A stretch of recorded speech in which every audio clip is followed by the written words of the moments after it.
Muy buenas y bienvenidos al tercer programa de Econocrítica, un programa que, como bien sabéis, se emite en directo los martes a las 8 para repasar la actualidad económica en el canal de Spanish Revolution en Twitch, pero que también se resube a esta misma plataforma y también a YouTube para poder verlo en diferido en cualquier momento.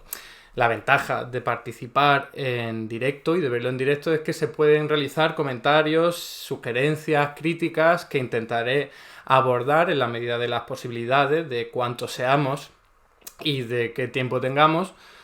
Y esta semana no tenemos especialmente muchas noticias sobre las que hablar en temas económicos, pero sí que vamos a hablar de bastantes cosas importantes, aunque no sean de una actualidad lo más reciente posible, porque bueno, no todas las semanas hay tantas noticias. De hecho, estamos viendo, por ejemplo, cómo llevamos semanas esperando a que el gobierno dé un paso hacia adelante para fijar el salario mínimo interprofesional correspondiente a este año y ya ha pasado casi un mes y todavía no lo ha hecho. Podemos hablar luego un poco, lo comentaré.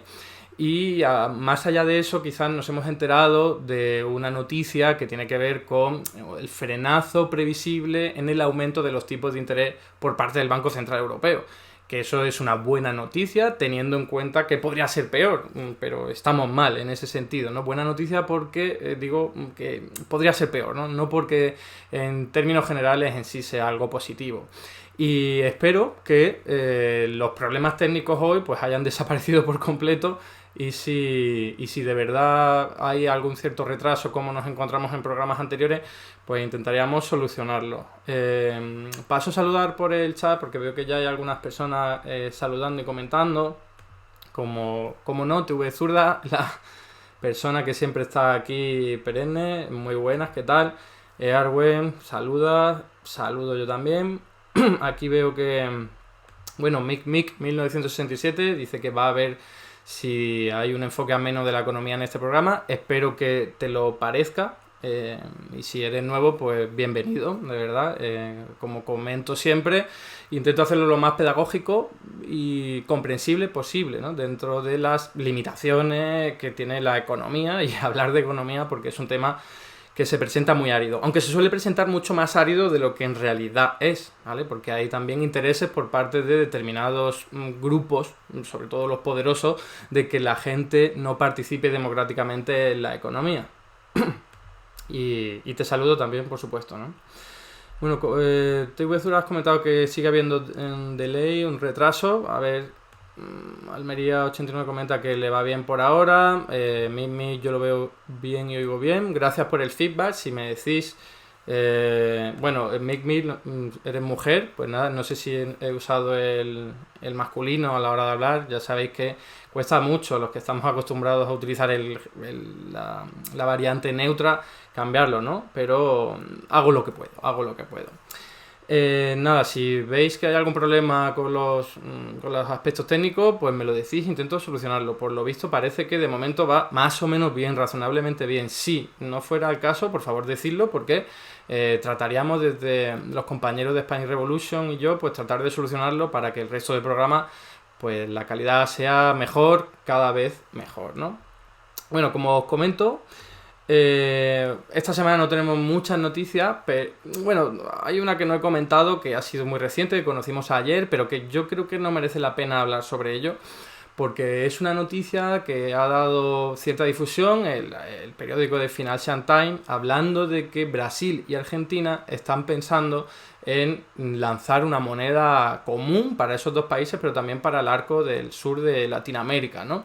Y bueno, eso es una noticia que en realidad cuando uno va a verla pues se encuentra que apenas hay declaraciones por parte de los dirigentes políticos, gubernamentales de Brasil o de Argentina, que apenas hay información, apenas hay datos y de hecho luego uno ve como hay algunos otros medios, como por ejemplo El Mundo, que han publicado una noticia pues diciendo que le han vuelto a repreguntar a estos dirigentes políticos y han dicho que no, que eso es una idea muy vaga, muy perezosa, que en todo caso para el medio y largo plazo. Entonces no me ha parecido algo relevante para traer aquí y hablar sobre ello.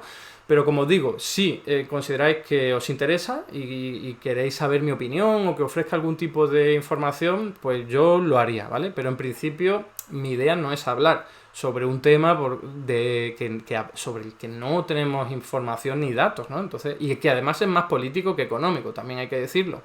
Porque las uniones monetarias pueden ser muy de izquierda, muy de derecha, pueden ser técnicamente útiles o no serlo, o ir en contra de los intereses de la mayoría de la población, o no. Entonces, claro, si solo tenemos una idea vaga e imprecisa, no creo que yo pueda aportar mucho al respecto, ¿no?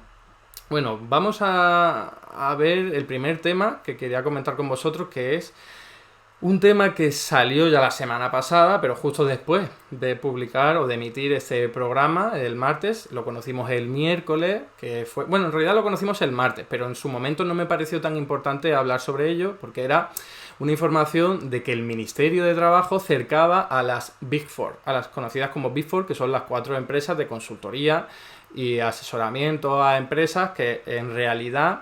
esa información era una buena noticia porque conocíamos que el ministerio intentaba y elaboraba una investigación para detectar irregularidades en el mercado laboral, en esas relaciones laborales que tienen esas empresas con sus trabajadores, pero en realidad poca información había ahí. Lo que ocurre es que al día siguiente el economista liberal o neoliberal, depende de cómo lo veamos, Juan Ramón Rayo, publicó un artículo que fue muy sonado en redes y muy difundido porque hablaba precisamente de que para que esas empresas pudiesen funcionar y ofrecer grandes salarios muy generosos a un determinado espectro de sus trabajadores y de sus socios, era necesario que los trabajadores de menor rango se mataran a trabajar. Entonces, claro, llama la atención ver esa honestidad, esa sinceridad por parte de economistas de derecha que reconocen que hay explotación laboral en determinadas empresas y que eso es lo que explica los grandes beneficios, ¿no? Entonces ese era el tema inicial con el que quería comenzar el programa de hoy. Tenéis aquí la noticia que os digo que salió ya la semana pasada. Era información que nos avisaba de que ya el Ministerio de Trabajo había iniciado pues esas investigaciones sobre las 4 empresas a las que me he referido, ¿no? Pero no teníamos resultados. Ahora comentaré un poco cuál es la estrategia del Ministerio de Trabajo, encabezado por Yolanda Díaz, para combatir este tipo de irregularidades, que hay muchísimas y como veréis los datos son muy positivos en los últimos años porque se ha metido mano por fin, ¿no?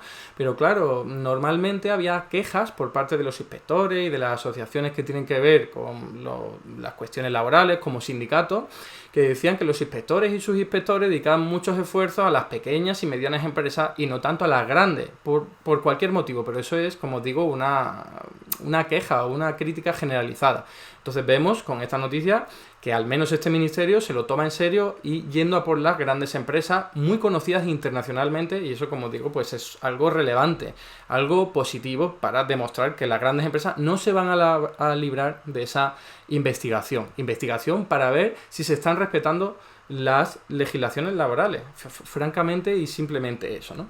Entonces, este es el artículo que os comento que publicó Juan Ramón Rayo en El Confidencial, si no me equivoco, saliendo a defender pues esas relaciones laborales y el modelo laboral de estas 4 empresas explotadoras y reconociendo él mismo que son explotadoras. Aquí os traigo un fragmento que rescató Iván Ayala, que es un economista de izquierda que fue el que hizo viral esta cuestión, en el que podéis ver lo siguiente, ¿no? Esa sinceridad y esa claridad con la que escribía Juan Ramón Rayo, algo que es netamente de izquierda o marxista, podríamos decir, que es que para que exista, leo literalmente, la opción de que algunos de los que entran cada año en esas empresas alcancen remuneraciones muy altas con el paso de los años, y me salto el paréntesis, es necesario que los ingresos netos de la compañía no se repartan de manera más o menos equitativa entre todos los trabajadores de la misma. Fijaos de lo que estamos hablando. Y luego señala o concluye diciendo aumentar notablemente la remuneración por hora de los rangos más bajos de la compañía implica reducírsela enormemente a los altos rangos.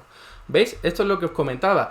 Es la revelación, la demostración, el reconocimiento de que estas empresas, al menos estas, funcionan en base a la explotación laboral, el trabajo, el esfuerzo, el sudor de muchísimos trabajadores, que yo conozco a varios amigos que han trabajado en alguna de estas empresas, que es una maldita locura la cantidad de horas que le echan ahí. Trabajan más de 12 horas en muchos casos al día, unos 40 horas semanales de media, y además a veces cuando les toca, es decir, por la noche, es decir, una situación de esclavitud o de semi-esclavitud voluntaria, claro, porque estas personas pues están ahí para adquirir conocimiento, quizás ascender profesionalmente en esa misma empresa, pero en cualquier caso es una explotación que sirve para enriquecer y para aumentar la remuneración de los directivos de arriba, de los trabajadores de mayor rango y también de los socios capitalistas, ¿no? Es verdad que estas empresas funcionan de una forma bastante diferente a la empresa convencional que conocemos, en el que hay propietarios y trabajadores, ¿no?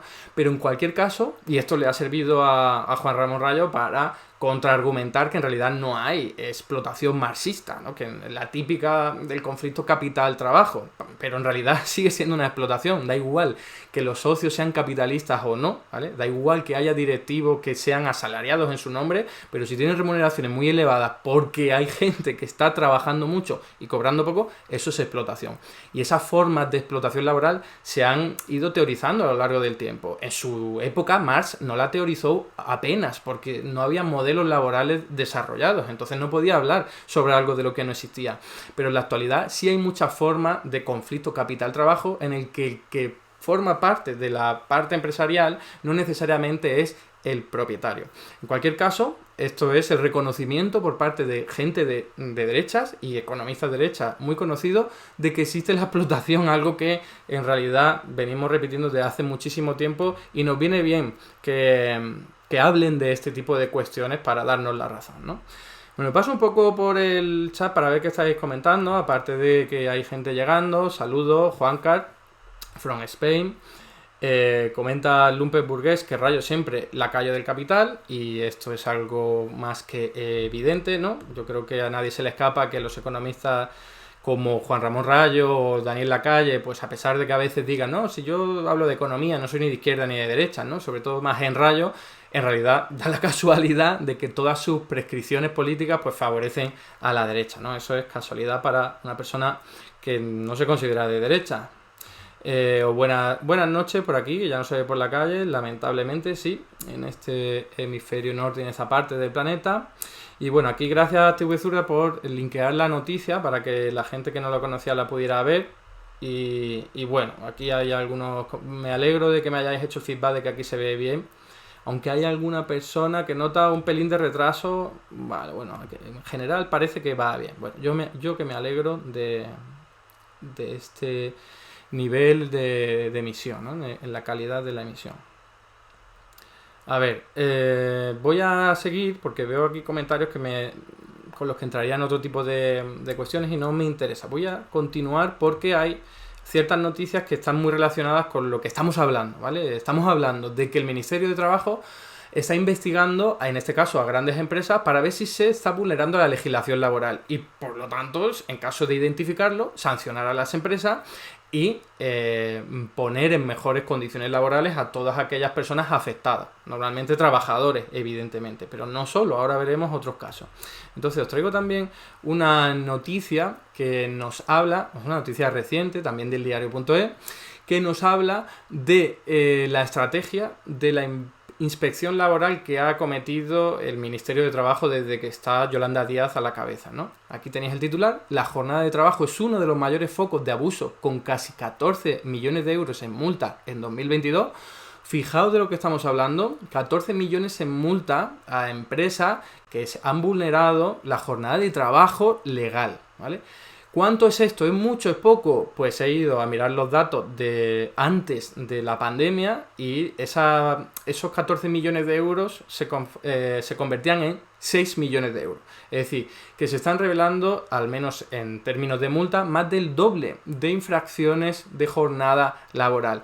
Esto y bueno, y los números los tengo por aquí también, o sea que si los queréis, porque son muchísimas inspecciones. Por ejemplo, son una de cada tres, ¿vale? Una de cada tres inspecciones laborales, ya sabéis, vaya el inspector al centro de trabajo y va a ver cómo son las jornadas y puede detectar que hay incumplimiento o que no lo haya. Pues uno de cada tres detectan incumplimiento. Eso es muchísimo, concretamente el 34% de todas, y la cifra de personas que han sido favorecidas por estas inspecciones son del rango de 112.884. Estamos hablando de muchísimas personas, de muchísimas infracciones también, 11.000. Y esto se consigue, pues como os estaba comentando, con voluntad política. Ahora os presentaré otro gráfico en el que veréis esa diferencia entre la estrategia adoptada por este Ministerio de Trabajo encabezado por Yolanda Díaz y la estrategia anterior, sobre todo la del PP, la del gobierno de Rajoy, en el que apenas se dedicaban esfuerzos más allá de los convencionales, más allá de los mínimos, a detectar este tipo de incumplimientos laborales, ¿no? ¿Por qué? Porque no solo ocurre con los trabajadores, también ocurre con lo que se denomina falso autónomo. Aquí tenéis una noticia, en este caso, del País, en el que se revela cómo las investigaciones de inspección de trabajo han regularizado a 40.000 falsos autónomos durante 2022. Voy a intentar explicar un poco qué es esto de los falsos autónomos, aunque la mayoría seguramente lo conozcáis, pero la figura del falso autónomo es aquella que engloba a esa persona que cuenta como autónomo en las cifras oficiales, se ha dado de alta a la Seguridad Social, pero que en realidad está trabajando en términos de jerarquía y de subordinación para otro empresario o para otra empresa, ¿no? ¿Qué significa esto de jerarquía o subordinación? Bueno, pues que básicamente depende de los pedidos de esa empresa, básicamente no puede cogerse vacaciones cuando quiera, básicamente tiene unos horarios regidos por ese empresario. Entonces, claro, un autónomo real se puede poner las vacaciones cuando quiera, trabaja en los horarios que él quiera o ella quiera, ¿vale? Entonces, tiene mucha más libertad para poder operar. En este caso, el de falsos autónomos, es que en realidad deberían ser asalariados. Deberían ser asalariados porque están subordinados a esa jerarquía de poder y de dominación que ejerce el empresario sobre el asalariado. ¿Por qué entonces se dan de alta como falsos autónomos, como autónomos? Pues porque al empresario le conviene que ese mismo trabajador se pague él las cotizaciones sociales y no las pague el empresario. Entonces esto es una forma de vulnerar la legislación laboral para que el empresario pague menos cotizaciones sociales, para que se ahorre un dinero bastante importante. Entonces, claro, como eso es algo ilegal y los trabajadores, por regla general, pues claro, si están en una situación de necesidad, pues no van a quejarse o no lo van a hacer mucho, la idea es que aparezca el inspección de trabajo, que puede aparecer también por denuncia, no solo por su propia dinámica de trabajo, ¿no? Que actúen de oficio, sino que se puede denunciar. Y también se puede denunciar de forma anónima. Lo digo por si hay alguien que tenga problemas en su centro de trabajo y quiera denunciar una situación irregular por parte de su empleador o empresario, ¿no? Entonces, claro, en estos casos que hablamos, lo vuelvo a poner, 40.000 falsos autónomos que eran autónomos y se habían dado de alta y que ya no lo son. Ahora son asalariados, ¿vale? Porque se les ha regularizado su situación. Esto significa que van a tener muchas mejores condiciones laborales, porque la empresa les va a pagar las cotizaciones sociales, empezando por ahí, entre otras muchas ventajas. ¿Esto es mucho o es poco? Pues aquí tenéis un gráfico. Aquí tenéis un gráfico que me interesa muchísimo que le prestéis atención. En el año 2022, esos casi 40.000 autónomos que se les ha regularizado su situación es más del doble de lo que ocurría antes de la pandemia y 800.000 veces más que lo que ocurría durante el gobierno de Rajoy, ¿vale? Esto es simplemente una cuestión de voluntad política. En el gobierno o en los años de gobierno de Rajoy del Partido Popular se podría haber hecho lo mismo, pero no había voluntad política. Así de sencillo. Ahí veis que en el año 2018 no hay barra porque no hay datos o al menos no son equiparables, y en el año 2020 y 2021 pues son años muy afectados por la pandemia, ¿no? Que las inspecciones de trabajo pues no operaban de la misma forma, como os podéis hacer una idea. Entonces, la clave del asunto y de este gráfico es que el Ministerio de Trabajo se ha puesto las pilas. También hay que reconocer que se puso las pilas antes de que se incorporara Unidas Podemos al gobierno de Pedro Sánchez, pero sobre todo el cambio radical ha sido con Yolanda Díaz, y lo que ha hecho ha sido perseguir con mucha más mano dura este tipo de violaciones de la legislación. Y esto es importantísimo recalcarlo porque es una forma de mejorar las condiciones laborales de los trabajadores, de muchísimos trabajadores. Estamos hablando antes de trabajadores asalariados por más de 100.000 personas beneficiadas, y ahora le sumamos 40.000 que eran falsos autónomos y que ahora son trabajadores con mejores condiciones, ¿no? Es un cambio, es un salto bastante importante que hay que tener en cuenta y que, hay que decirlo claro, es una buena política de inspección laboral porque simplemente dedicando más recursos a ello se logra mejorar las condiciones laborales. Fijaos, no se ha hecho nada más, no se ha cambiado una legislación, no se ha cambiado una ley, no se ha, dedicado más gasto público a esto, más allá de pagar o reforzar las plantillas de inspección de trabajo. Es que con muy poquito dinero se logra mejorar las condiciones de trabajo de muchas personas y además también mejorar los ingresos de las arcas públicas, porque todo esto está ligado a sanciones, ¿no? Y ya por terminar con este tema, ¿cuáles son las capas de la población o los trabajadores o los falsos autónomos, mejor dicho, que han sido más beneficiados? Sobre todo los que tienen que ver con Glovo y con Uber Eats. Creo que no hay ninguna sorpresa esto. Todavía a mitad del año 2021 se aprobó la ley Rider, ¿no? Que era esta ley encabezada, dirigida, impulsada por Yolanda Díaz para perseguir a estos falsos autónomos, que son clarísimos. Yo os hablaba antes de que un falso autónomo es una persona que no tiene libertad de horario, que no puede irse de vacaciones cuando le dé la gana, que incluso va con logos de su empresa, y eso de la empresa de otro, no de la suya propia, ¿no? Entonces, eso no hace un autónomo. Vosotros no veréis a un fontanero, un electricista que vaya a vuestra casa y que sea autónoma de verdad y que, como os estoy diciendo, vaya con el logo de otra empresa o que no pueda cogerse a vacaciones cuando quiera. Entonces, fijaos que ese es un elemento importante para poder delimitar sobre lo real si alguien es autónomo o no es autónomo. En el caso de Glovo está claro, está clarísimo. Y además, a nivel internacional también ha habido muchas sentencias favorables en esta dirección, en este sentido, de decir, los riders no son autónomos, son trabajadores asalariados. Lo que ocurre es que todavía Glovo y este tipo de empresas se están agarrando a cualquier laguna legal que exista para salirse con la suya, pero en realidad es algo que está clarísimo. Son asalariados, deberían ser asalariados y por lo tanto toda esa inspección laboral que se haga en favor de esto, pues viene genial para todos esos trabajadores, ¿no? Sí, aquí By to Rock comenta que por no hablar de cesión ilegal de trabajadores que hacen subcontratando. Exacto, eso es otro tipo de vulneración de la legislación, otra triquiñuela que utilizan los empresarios para no respetar la legislación laboral. Por cierto, también incluso lo utilizan algunas administraciones públicas, sobre lo que se habla muy poco. Algún día, si queréis, hablamos sobre ello, porque todavía hay una ley que sigue operando, que es de la época de Rajoy y que obliga a las administraciones públicas que cuando contratan a una empresa, pues esa empresa no le pueda cambiar las condiciones laborales, por ejemplo, no les pueda aumentar el salario, ¿no? Entonces eso es algo anacrónico, claramente de derecha, que todavía no se ha cambiado y que está perjudicando mucho a los trabajadores que pues trabajan para este tipo de administraciones públicas a través de una subcontrata, ¿no? Por supuesto, aquí Juan Carr comenta que también ha oído algo de los conductores de Cabify, Uber, Bolt. Claro, es que en realidad es muy sencillo por lo que yo os estoy comentando. Cualquier empresa en la que haya una persona trabajando y vaya con el logo de una empresa, que tenga unos horarios definidos, que no se pueda ir de vacaciones, que tenga que regirse por cualquier tipo de condición laboral que le haya impuesto la empresa, eso es un asalariado de libro, no es un autónomo. Un autónomo, insisto, tiene mucha más libertad, es dueño de su propio negocio, entonces puede dirigirlo como quiere dentro de lo que le permiten las condiciones económicas y de la naturaleza, evidentemente, pero desde luego un asalariado es el subordinado del empleador y tiene que, dentro de la legislación laboral, por supuesto, pues respetar, ¿no?, el acuerdo que haya llegado con ese empresario.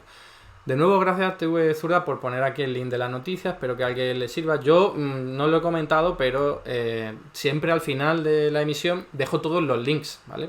Los dejo aquí en Twitch, sobre todo en YouTube, para que podáis explorarlo con tranquilidad. Ahora preferiría que no estuvieseis viendo las noticias, sino escuchándome a mí, ¿no? Para poder tener un debate enriquecedor, como comento siempre, ¿no? Que a veces comentáis cosas que a mí se me escapan, o que enriquecen y nutren este debate todavía mucho más, ¿no? Vale, a ver qué comentáis por aquí. Lumper comenta que la que va a tener que meter horas extras Yolanda Díaz para limpiar tanto chanchullo en el mundo laboral. Pues sí, bueno, Yolanda Díaz, todos los inspectores y subinspectores de trabajo, pues van a tener y están trabajando mucho más para detectar todos estos incumplimientos. Fijaos, antes de que se llegara al gobierno por parte de Unidas Podemos, yo en las conferencias en las que se hablaba de mercado laboral, una de las recetas que siempre daba, y no porque yo me lo hubiese inventado, sino porque era de cajón y se reclamaba desde muchos espacios de izquierda, era aumentar la inspección laboral. Porque tú, por cada euro que dediques ahí, a contratar a un nuevo inspector o aumentar sus horas extras. Por cada euro que dediques ahí, hay estimaciones que te hablan de que se ingresa muchísimo más del euro, ¿vale? No quiero decir una cifra porque no me lo sé de memoria, hablo de memoria. Pero es de lo más rentable. Si a alguien le preocupa que se esté gastando mucho dinero ahí, que sepa que en realidad es muy rentable porque se está ingresando mucho más de lo que se está gastando. En cualquier caso, esto no es algo que hay que mirar con la lógica de la rentabilidad, sino para mejorar las condiciones de los trabajadores.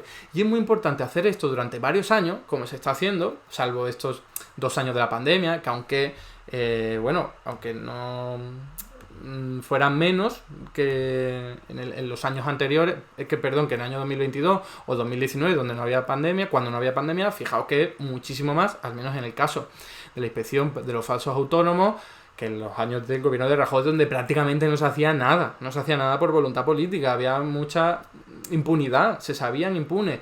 ¿Por qué? Pues porque a los gobernantes, que no están preocupados por los trabajadores y por sus derechos, les viene bien que haya pues cierta explotación laboral, porque maquilla los datos de empleo, ¿no? Si un empresario va a contratar a uno solo si se hace falso autónomo, pues anda, mira, un empleo más independientemente de la miseria en las condiciones de trabajo. Y este gobierno ha demostrado que está mucho más preocupado por las condiciones de trabajo de la gente, la ciudadanía en general, ¿no? Como comenta Baiturrock, y es totalmente cierto, Uber Eats ha vuelto al sistema de falsos autónomos, espero que pronto les caiga otra multa y contraten directamente. Así es, de hecho, como comentaba, se están valiendo de cualquier interpretación, pues, por rara que sea, de la legislación laboral para saltársela, ¿no? Ya sabemos que estas empresas tienen mucho dinero, muchos recursos, muchos abogados, tienen mucha capacidad para contratar y defenderse en los tribunales, y eso es a lo que están jugando, ¿no? Dicen, que me han sentenciado por esta interpretación de la ley, pues voy a hacer una cosa ligeramente diferente y me voy a seguir aprovechando de, como os decía, de la explotación laboral, de aquello que hasta Juan Ramón Rayo nos había reconocido.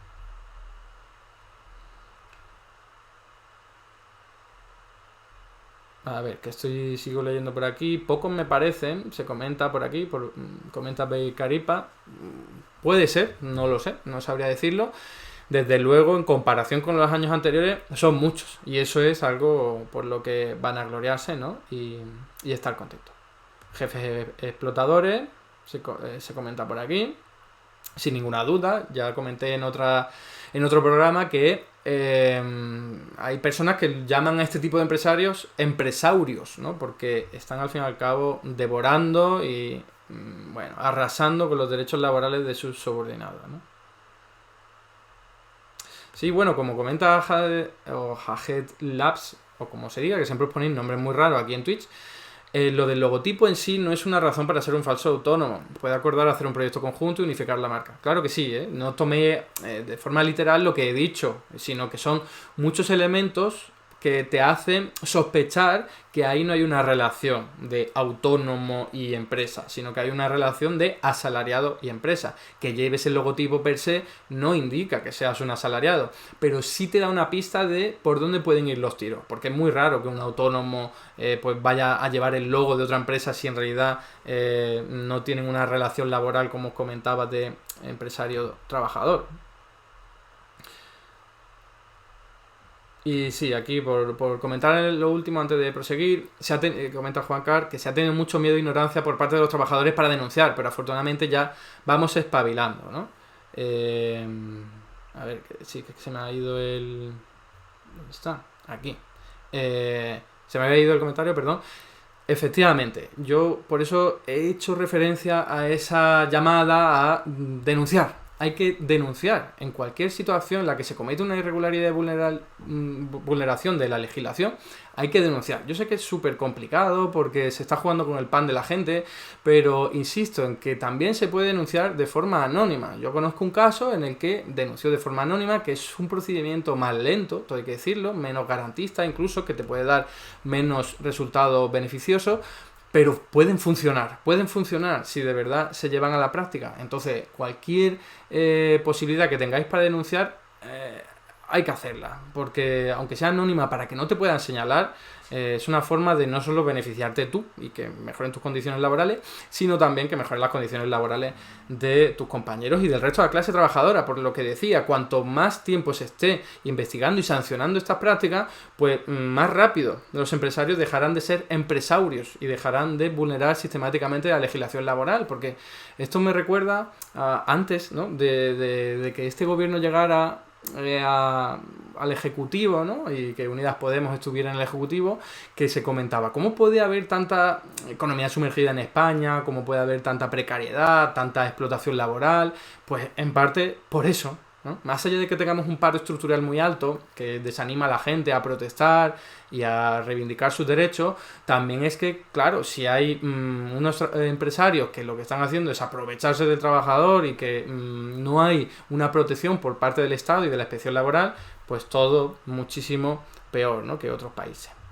Bueno, ¿cuál es la consecuencia?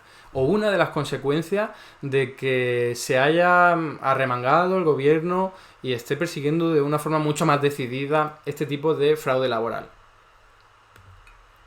Pues fijaos, que la desigualdad salarial en España ha vuelto ya a la casilla que estaba antes de la pandemia, la casilla prepandemia, ¿vale? Esto no es algo que diga yo. Esto es algo que reconoce un estudio de CaixaBank Research, que no creo que nadie sospeche que sea de izquierda. En realidad, los índices de desigualdad son unos indicadores que tardan mucho en salir, tardan mucho en ser publicados, pero CaixaBank Research, utilizando todas las cuentas bancarias que tiene a su disposición, logra hacer una especie de aproximación, utilizando la muestra que tiene, y elabora un índice de Gini propio, que bueno, que tiene sus limitaciones, pero desde luego si queremos una imagen fiel y actual, esto es de lo mejorcito que tenemos. Y fijaos aquí cuál ha sido la evolución del índice de Gini. Esto es no es el índice de Gini en sí lo que veis ahí en el gráfico, sino cómo ha cambiado, ¿vale? Cómo ha cambiado el propio índice de Gini. Ahí podéis ver que la línea roja sería la desigualdad. Si aumenta, es que está aumentando la desigualdad. Y además eso sería antes de que el Estado esté transfiriendo prestaciones monetarias, como por ejemplo los ERTE, los servicios las prestaciones de los desempleo, algún tipo de prestación a la persona asalariada porque haya dejado de trabajar, por ejemplo, por permiso de paternidad, ¿vale? Entonces, ahí podéis ver cómo cuando se inició la pandemia, eso se disparó, evidentemente, pero gracias a las prestaciones sociales, por ejemplo, como las del ERTE, logramos tener una desigualdad menor, que sería la línea azul. La línea azul es más baja porque el Estado está redistribuyendo la renta a través de estas prestaciones sociales a las que yo me estoy refiriendo. Aún así, y era evidente, después de la pandemia, o sea, en el momento que se inició la pandemia, y podéis ver la fecha, 2020, la desigualdad era mayor que antes de la pandemia. Esto es lógico porque hay mucha gente que perdió sus empleos y hubo mucha gente también que lo mantuvo. Entonces la desigualdad se incrementa. La distancia entre los asalariados más ricos y los asalariados más pobres aumentó. Pero fijaos que ya a partir del año 2022, sobre todo con la reforma laboral y la recuperación del empleo, que tiene mucho que ver con el incremento del salario mínimo, con esa nueva reforma laboral que entró en vigor el 1 de enero, fijaos que incluso ese indicador baja hacia la zona gris que podéis ver en el gráfico, que es inferior a la desigualdad que había antes de la pandemia, ¿vale? Entonces, este gráfico nos sirve para ilustrar que hoy día ya tenemos menos desigualdad que en el 2019, que antes de la pandemia. Esto es algo sobre lo que estar muy orgulloso. ¿Por qué? Y tiene que ver, como os estoy comentando, con todas esas prestaciones sociales y con todo el gasto público que ha llevado a cabo este gobierno, primero en pandemia y luego durante la crisis de la inflación, ¿no?, o el periodo inflacionario. ¿Por qué comento esto? Porque fijaos lo que ocurrió con la desigualdad en la anterior crisis. Este sí es el índice de Gini ya concreto, sin variaciones, y se ve claramente cómo a partir del año 2007-2008, que es cuando se inició la crisis, de la gran crisis financiera, la desigualdad aumentó, lo cual es lógico en una crisis, pero siguió aumentando y siguió aumentando. Y fijaos todo lo que tardó en volver a caer. ¿Por qué? ¿Cuál es la diferencia entre esta crisis y la anterior, en la que la desigualdad tardó tantísimo en caer? Y fijaos que ni siquiera recuperó sus niveles anteriores al 2008. Y en cambio, en esta crisis, en solo 2 años, ya hemos reducido la desigualdad y hemos vuelto a los niveles anteriores a la pandemia, a la crisis, ¿no? ¿Cuál es la diferencia? Pues claramente que en aquel momento, en 2008, tenemos un gobierno que aplicó política de derecha, primero Zapatero y luego el de Rajoy. Y política de derecha me estoy refiriendo sobre todo, como os podéis imaginar, a reformas laborales que flexibilizan el despido y facilitan el despido, lo abaratan, a recortes del salario, a debilitamiento de los sindicatos para que no puedan mejorar sus condiciones laborales, también todo lo que tiene que ver con recortes en educación, en sanidad, en pensiones. Todas esas políticas, que son conocidas como austeridad, ¿no? Austeridad fiscal, pues llevaron a que la cosa fuese peor en términos de desigualdad y que no se recuperara nunca la desigualdad que había antes de la crisis del año 2008. En cambio, como os digo, aquí, aunque sean datos preliminares y con esta muestra de CaixaBank Research, ya podemos concluir que las políticas adoptadas por este gobierno han sido mucho más beneficiosas para reducir la desigualdad. Lo han logrado en muy poquito tiempo y no han llevado a tantísimos años la reducción de la desigualdad. Y eso que, como os estaba comentando, en la anterior crisis se redujo mucho menos, ¿no? Entonces, la conclusión: las políticas aplicadas por este gobierno han sido mucho más sociales, han estado orientadas a redistribuir la renta y también la riqueza, aunque no es esto lo que estamos abordando ahora, y han logrado que la desigualdad se reduzca y vuelva a sus niveles anteriores a la crisis en apenas 2 años. En cambio, las políticas de austeridad fiscal que aplicó Zapatero y luego Rajoy, lo único a lo que condujeron fue a incrementar la desigualdad durante muchos años y que no se recuperara su nivel inicial. Os me vuelvo a pasar por el chat a ver qué cosas podéis comentar y aportar.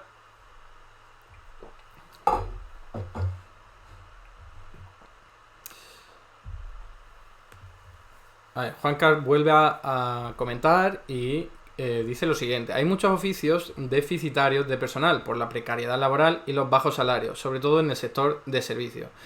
Así es, así es. Esto no está directamente relacionado con lo que estoy comentando, aunque evidentemente si hay gente que sufre condiciones de precariedad, pues la distancia con respecto a asalariados que sí tengan buenas condiciones va a ser más elevada. Entonces, por ejemplo, la reforma laboral actual, que lo que hace es mejorar sobre todo la situación de aquellos que sufren una situación de precariedad, sobre todo jóvenes y mujeres, pues claro, está beneficiando sobre todo a los de abajo. Y eso lo que hace es reducir la distancia con respecto a los de arriba. Por eso se reduce la desigualdad. Es una forma de reducir la desigualdad. Comenta Wolfie Blonder que Zapatero sí, pero la reforma laboral fue con Rajoy en 2012. Sí, la reforma laboral más agresiva con respecto a los derechos de los trabajadores fue aplicada por Rajoy y su gobierno en el año 2012. Pero no olvidemos que Zapatero aplicó una reforma laboral también muy agresiva en el año 2010 y que condujo también a una manifestación o a varias generales, que ya ni me acuerdo. Pero recordad que eso era algo incluso sobre lo que Zapatero decía que no quería hacer y todo el rollo y que lo obligaban desde Europa. Bueno, más allá de la excusa, aplicaron una política que perjudicaba a la clase trabajadora. Entonces, eso también contribuyó no solo a aumentar la desigualdad, que es sobre lo que estamos hablando, sino a empeorar la actividad económica, que lo que hace es deteriorar el Producto Interior Bruto y que la desigualdad todavía se haga mayor. Muy diferente a lo que se ha hecho en los últimos años, aunque no lo he dicho, pero la crisis actual, la que comenzó con la pandemia, es de una naturaleza muy, muy diferente a la del año 2008 y también hay que reconocer que el contexto internacional también es muy diferente. En estos últimos años lo hemos tenido más fácil, porque la Unión Europea ha aprendido de muchos errores. Y es verdad que en el año 2010, pues la Unión Europea fue muy exigente, muy estricta, muy tiquismiquis, muy dura con los países del sur y por lo tanto ni Rajoy ni Zapatero tuvieron muchas facilidades para hacer otro tipo de política. Pero también hay que decir lo obvio, que es que ahora se han aplicado políticas mucho más de izquierda que entonces y sin ninguna duda esto tiene que ver con la incorporación de Unidas Podemos al gobierno. Mira, Jaime Muma comenta algo interesante que está muy vilipendiado por parte de la derecha, que es el plan E de Zapatero, ¿no? Él comenta que al menos ZP intentó cambiar la situación con los planes E. Efectivamente, ¿eh? Esto que es algo, como digo, muy denostado por la derecha, siempre dicen, el plan E, eso solo sirvió, bueno, ya ha pasado mucho tiempo, hay gente que ni siquiera tiene uso de razón o tenía uso de razón y no se acuerda. Pero lo que dice la derecha, o decía, era que el plan E había sido una locura, que se había gastado mucho dinero para no hacer nada, y en realidad, en parte tienen razón, porque ese dinero se dedicó a realizar construcciones de infraestructura que no eran necesarias en la inmensa mayoría, ¿no? Cambiar pavimento, cambiar glorieta, pero al menos, aunque esas obras no fueran muy útiles para la ciudadanía en general, al menos mantuvieron las rentas de muchos trabajadores durante bastante tiempo. Y eso es algo positivo porque impide que tu economía caiga de golpe. Entonces el plan de Zapatero estuvo bien pensado, el plan E, pero fue mal ejecutado, duró muy poquito tiempo y eso es lo que se ganó luego tanta crítica, ¿no? Pero si lo hubiesen mantenido durante el tiempo hubiese sido muy positivo y hubiese sido mucho mejor orientarlo hacia otro tipo de proyectos más útiles, ¿no? Aquí detrás mía, estoy señalando mal, aquí detrás mía tenéis libros en los que hablo de una política de creación de empleo que se conoce como trabajo garantizado, que es para llegar al pleno empleo precisamente con la palanca del sector público. El sector público se pone a contratar en actividades que sean social y ecológicamente útiles, no en cambiar pavimento y paredes y poner glorietas, sino en cosas verdaderamente útiles. Y eso se puede hacer desde lo público y es mucho más barato que mantener a millones de personas desempleadas. Por ejemplo, comenta Lumper Burgués, pues esa típica visión muy extendida de que fue un despilfarro el plan E. Yo no estoy de acuerdo, porque aunque fue ese dinero que no, como digo, no sirvió para las necesidades de la gente, sirvió para amortiguar la caída de la economía. Y que sí, que el Estado se gastó mucho dinero. Bueno, pues que para eso está la palanca pública del Estado, para que la economía no vaya tan mal o vaya bien. Entonces, lo que en mi opinión se tendría que haber hecho es aumentar la intensidad y el impulso y también el alcance del plan E. A ver, sí, como comenta Canarias VIP, Rajoy hizo políticas de derechas más duras que las que le exigía la Unión Europea. Sin duda, no estoy aquí justificando para nada a Rajoy ni a su gobierno, pero también tengo que decir y reconocer que no era el mismo clima internacional y europeo que lo que ocurría que lo que ha ocurrido ahora, ¿no? En estos últimos años, estos 3 últimos años con el nuevo gobierno. Bueno, muy interesantes las aportaciones, como os decía, a raíz de estos comentarios a mí se me ocurren más cosas que comentar, así que no dejéis de hacerlo porque creo que enriquece mucho pues, la exposición y este directo. Voy a continuar con otro tema que es muy interesante también, si no, no lo traería, y aquí vais a poder ver de qué estoy hablando, y es que hoy hemos conocido que el Banco Central Europeo, como ya se adelantaba al principio de este directo, va a frenar el aumento de los tipos de interés.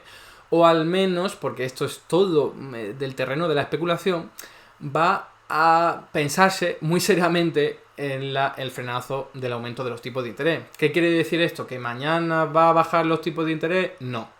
De hecho, los va a volver a subir, probablemente en febrero y seguramente también en marzo, pero mucho menos que lo ha subido antes, ¿vale?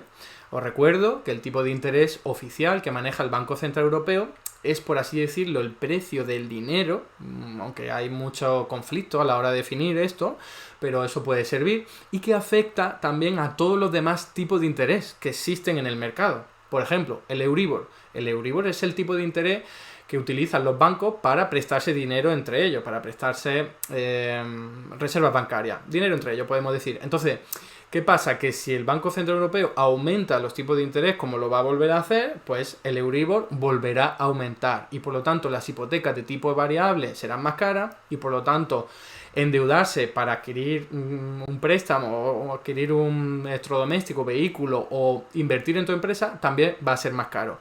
¿Cuál es la diferencia? ¿Cuál es la buena noticia, entre comillas? Que se han dado cuenta de que ya estamos en esa parte final de la escalada de tipos de interés, que ha sido de lo más bestial en la historia.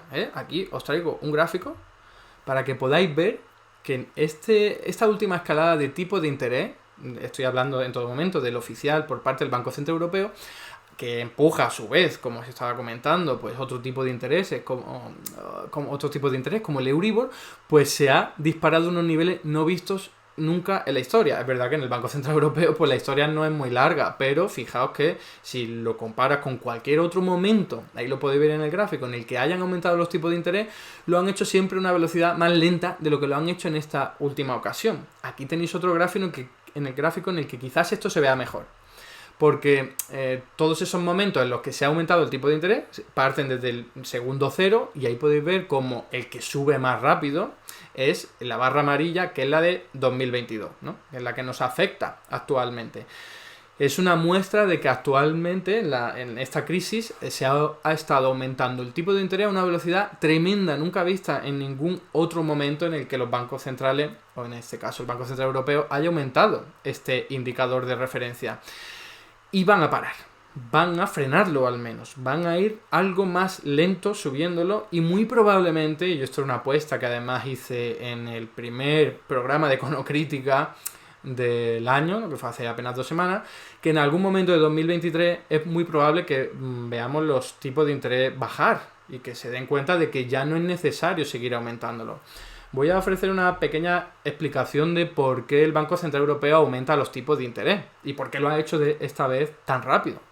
Y recordad que como el tipo de interés afecta a todos los tipos de interés que existen, digo, el tipo de interés oficial del Banco Central Europeo afecta a los demás tipos de interés, como por ejemplo el Euribor, lo que hace al aumentarlo es encarecer todos los créditos y las hipotecas que estén asociados a esos tipos de interés que se ven afectados, ¿no? Entonces, es una forma de limitar y dificultar que la gente adquiera créditos y adquiera hipotecas y adquiera cualquier tipo de préstamo, con la idea de empobrecer a la gente. Esto que estoy diciendo no es ninguna exageración, es pura teoría económica convencional y ortodoxa, es incluso keynesiana, ¿no? En el momento en el que la economía se recalienta, su idea siempre es: vamos a empobrecer a la gente para que no compren tanto, para que no inviertan tanto, y entonces así la economía se enfríe. Eso es, como digo, teoría económica convencional, pura y dura.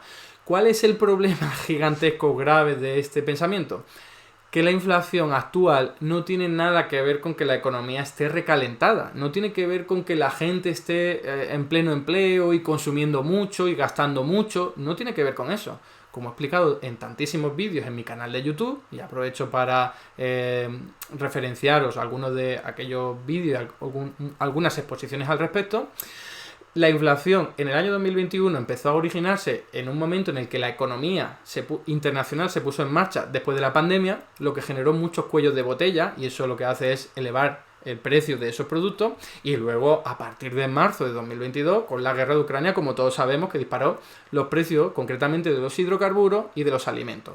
Y todo eso ha estado teniendo su repercusión y su eco hasta la actualidad, pero cada vez menos eco. Por eso hay cada vez menos inflación. ¿Que los precios siguen subiendo? Sí, pero cada vez lo hacen más lento. Y ahora os comentaré también un aporte sobre un estudio que se publicó además ayer, para que veáis que la inflación de verdad está bajando a un ritmo rápido, que está sorprendiendo incluso a los más optimistas, ¿no? Entonces, el Banco Central Europeo ya se ha dado cuenta de que la inflación está bajando rápido, y no por haber aumentado los tipos de interés, sino porque esos precios internacionales de hidrocarburos, de materias primas, pues se están cayendo a un nivel rápido, que tampoco sabemos si perdurará en el tiempo, pero bueno, como lo peor de la pandemia ya ha pasado, incluso en China, que ya están siendo mucho más tolerantes con la movilidad, pues lo lógico que nos cabe esperar es que esos precios no estén tan elevados como lo estuvieron en el año 2021 y año 2022.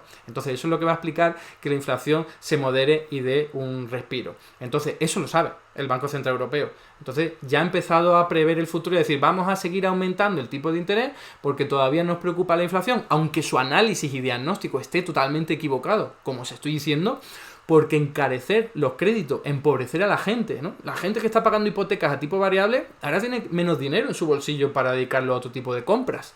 Entonces compran menos y la gente ya no se endeuda tanto como antes en hipotecas o en lo que sea, porque es más caro endeudarse. Eso no va a solucionar, ni está solucionando, Pues los problemas de logística a nivel internacional ocasionados por la pandemia, ni tampoco el aumento de los precios de los hidrocarburos y los alimentos como consecuencia de la guerra de Ucrania, básicamente porque hay más factores. Pero todo el mundo puede entender claramente que si la inflación ha surgido por esos factores, que tú empobrezcas a la gente no va a hacer que se solucionen esas causas de la inflación. Pero bueno, como digo, la lógica del Banco Central Europeo y del resto de bancos centrales van por ahí. También por otro factor que me interesaría destacar, y es el siguiente. Os lo presento aquí en un gráfico, y es que tiene que ver con el euro, con la moneda, con su valoración. ¿Por qué? Porque cuando Estados Unidos, que fue el primer país que elevó los tipos de interés, pues lo que hace es, en ese momento, hacer mucho más rentables todas las posiciones en dólares, ¿vale? Si tú tienes un bono público nominado en dólares o acciones en una empresa estadounidense nominada en dólares, el hecho de que aumente el tipo de interés va a hacer más rentable tu inversión y vas a ganar más dinero. Entonces, cuando aumentó Estados Unidos los tipos de interés, muchos inversores fueron en masa a invertir en dólares y en posiciones, en activos financieros de mil formas y de mil formatos en dólares. Y para ello vendían otro tipo de monedas como euros. Y eso es lo que explicó, que ahí lo podéis ver en el momento en que empezó a aumentarse los tipos de interés, a finales de 2021, a principios de 2022, que era cuando ya se sabía que iba a ocurrir esto, pues entonces el euro se empezó a depreciar muy rápidamente. Y eso es lo que preocupaba al Banco Central Europeo y por eso se vio casi empujado a aumentar el tipo de interés, con su lógica de no ya la que yo he comentado de vamos a empobrecer a la gente para que no compren tanto, sino la lógica de, si no hacemos más atractivas nuestras inversiones en euros, nuestra moneda se va a seguir depreciando y eso va a ser un problema, porque vamos a tener que comprar hidrocarburos que lo compramos fuera de Europa y fuera de la zona euro en otro tipo de moneda, nos va a salir más caro. Y por eso empezaron a aumentar los tipos de interés, muy rápido, como os estoy comentando, muy rápido, aunque a un nivel más bajo que la Reserva Federal de Estados Unidos, ¿no? Pero ¿qué ha pasado? Ahí lo podéis ver en el gráfico. ¿Qué ha pasado en los últimos meses, podríamos decir incluso semanas? Que el euro ha recuperado el nivel que tenía antes de la pandemia. Y entonces ya está en un nivel mucho más razonable para que los dirigentes del Banco Central Europeo no se vean obligados, no se vean tentados, no se vean empujados a seguir elevando los tipos de interés. Entonces ese es un nuevo elemento que ayuda a comprender que ya no hay tanta tensión para elevar el tipo de interés oficial del dinero. Y por último, para terminar con esto y me paso al chat para debatir algo más. Ocurre que la inflación está bajando a unos ritmos que sorprenden incluso al más optimista, como os estaba comentando, por esto de los precios internacionales, no porque, o al menos no sobre todo porque se haya elevado los tipos de interés, que apenas hay ningún tipo de evidencia al respecto. Aquí os traigo un estudio publicado, como veis, ayer, ¿vale? Ayer, el 23 de enero de 2023, que revela que la inflación expresada en el indicador oficial que se utiliza tanto en la Unión Europea como en España como en Estados Unidos está inflado, ¿vale? Está inflado en los últimos meses porque, y lo voy a explicar de la forma más sencilla posible, el indicador oficial lo que hace es realizar una media entre los últimos 12 meses, ¿vale? Que es lo mismo que coger la inflación, lo que han aumentado los precios de este mes, por ejemplo, diciembre de 2022. ¿Qué precios tiene de la canasta básica de consumo? Pues tal. Vamos a compararlo con los precios de esa misma canasta del mismo mes del año anterior, diciembre de 2021, ¿no? Entonces tú lo que estás haciendo es comparar dos momentos del tiempo, ¿vale? Lo voy a poner así para que se vea mejor, dos momentos del tiempo, en el que este sería el final de 2021 y este sería el año final de 2022. Entonces, claro, ha habido una brecha importante, pero la brecha se produjo sobre todo aquí, con esa guerra de Ucrania, ¿vale? Entonces, claro, la brecha, ese aumento ocurrió aquí y ya entre marzo de 2022 y diciembre de 2022 sí ha habido un aumento importante de los precios, pero no tan importante como el que ocurrió en marzo. Entonces, claro, los precios han ido subiendo, pero no tan rápido como subieron a marzo. Entonces, utilizar un indicador de los últimos 12 meses le da mucha importancia a lo que ocurrió hace un año, a lo que ocurrió hace 11 meses, a lo que ocurrió hace 10 meses, entre lo que se incluye la guerra de Ucrania. Entonces, una propuesta de este estudio que ha sido desarrollado por un economista de la Universidad Pompeu Fabra de Barcelona es darle más peso a los valores recientes de inflación, a los de septiembre, a los de octubre, a los de noviembre, diciembre, porque eso nos interesa más para saber cómo están los precios evolucionando ahora y cómo van a evolucionar en el futuro. Entonces, si eso se hace, sí, y aquí lo presentan en el estudio, que os lo compartiré, lo tenéis también en Twitter, que lo he compartido, pero lo pondré al final de la emisión. ¿Qué ocurre en la zona euro? Que en vez de tener una inflación que está en torno al 9,2% en diciembre, tendríamos una inflación que está rondando el 4%. A ver, yo sé que esto, que a lo mejor alguien dice, pero esto es manipular los datos, realizar un truco contable. Es muy importante tener un indicador que sea fiel y que sea que esté lo más actualizado posible a lo que está ocurriendo en la realidad, porque si no, todas las políticas monetarias, fiscales, gubernamentales, laborales, se están realizando acorde al indicador de precio oficial. Y si este indicador tiene cierto desfase y nos está hablando más del pasado que del presente, pues vamos a cometer políticas que van a estar desfasadas, que no van a adaptarse a los nuevos tiempos. Por ejemplo, lo que estábamos hablando, si el Banco Central Europeo que aumente su tipo de interés va a depender de lo que esté ocurriendo con la inflación, si se ponen a mirar un indicador que nos habla de los 12 últimos meses, pues le va a salir un 9,2% y va a decir, uff, la inflación todavía está muy alta. Pero si mira un indicador que dé más peso a los valores recientes, a los más actuales, verá que la inflación está en el 4%. Entonces, eso le puede dar otro motivo para no aumentar tanto los tipos de interés o incluso bajarlos, ¿vale? Porque en 4% está muy cerca del nivel objetivo, que es el 2%, y por lo tanto no encarecer y no empobrecer tanto a la gente. ¿Qué ocurriría en Estados Unidos si aplicamos ese mismo indicador? Pues todavía mejor, porque la inflación en Estados Unidos oficial, ahora que es cogiendo esos 12 últimos meses, está en torno al 6%, casi 7%, y si realizaras este cálculo, pues lo tendrías en el 2%, que es precisamente esa tasa de inflación objetiva, que es la que quiere conseguir la Reserva Federal. Entonces, en ese caso, no tendrían por qué aumentar los tipos de interés tal y como sus propias prescripciones de política económica le mandan, ¿no? Así que es muy importante, como os estoy diciendo, tener indicadores que sean fiables, que sean fieles, que sean mucho más, que estén más actualizados, que te estén hablando más del pasado reciente que de lo que ocurrió hace 11, 12 meses, porque eso no nos está diciendo mucho de lo que ocurre ahora, ni mucho de lo que va a ocurrir en el futuro, ¿no? Entonces, ese es otro argumento que quería compartir con vosotros para que veáis que de momento todo está apuntando a que la inflación va a seguir bajando. Esto no quiere decir, insisto, que los precios vayan a caer. Lo que quiere decir es que los precios van a aumentar más lento, que es lo que siempre ocurre en economías capitalistas más o menos sanas, ¿no?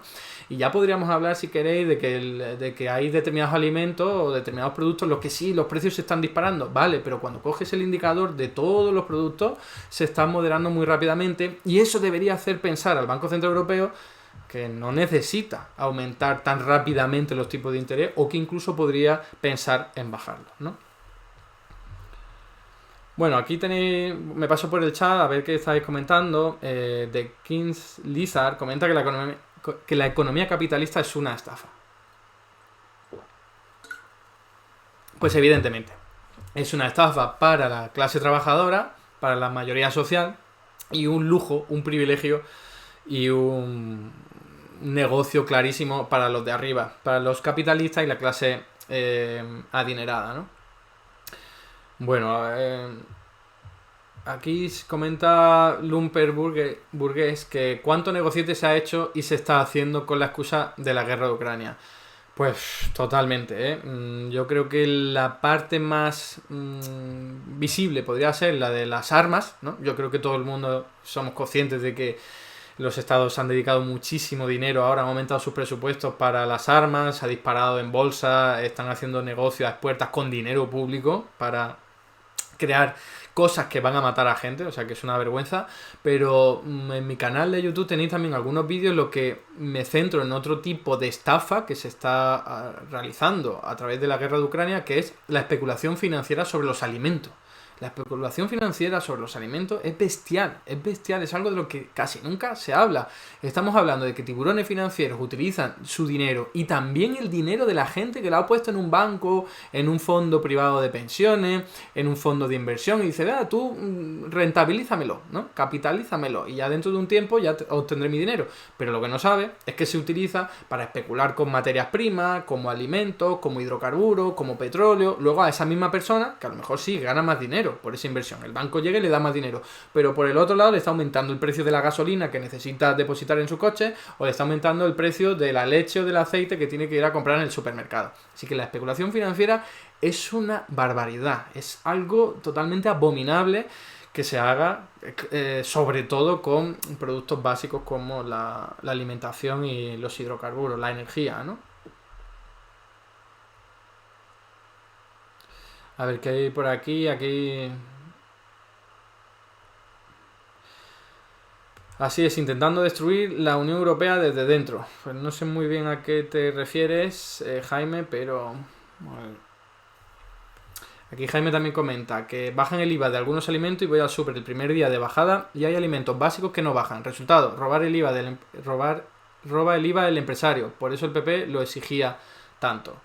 En el primer programa de Econocrítica hablamos sobre ello. Si te interesa el tema y no lo has visto, te sugiero que lo veas, porque ahí hacíamos referencia a un estudio de Facua en el que se veía cómo muchos supermercados pues no habían repercutido la bajada del IVA en sus productos. A ver, que también hay que decir que esa bajada del IVA es irrisoria, ¿no? Del 4% al 0%, pues ¿qué queréis? ¿Que bajen euros los precios? Pues evidentemente no. Y al mismo tiempo, como bien está comentando Jaime, pues las empresas que tienen poder de mercado pues dicen, pues no lo repercuto, no bajo el precio y esto que me llevo para mí.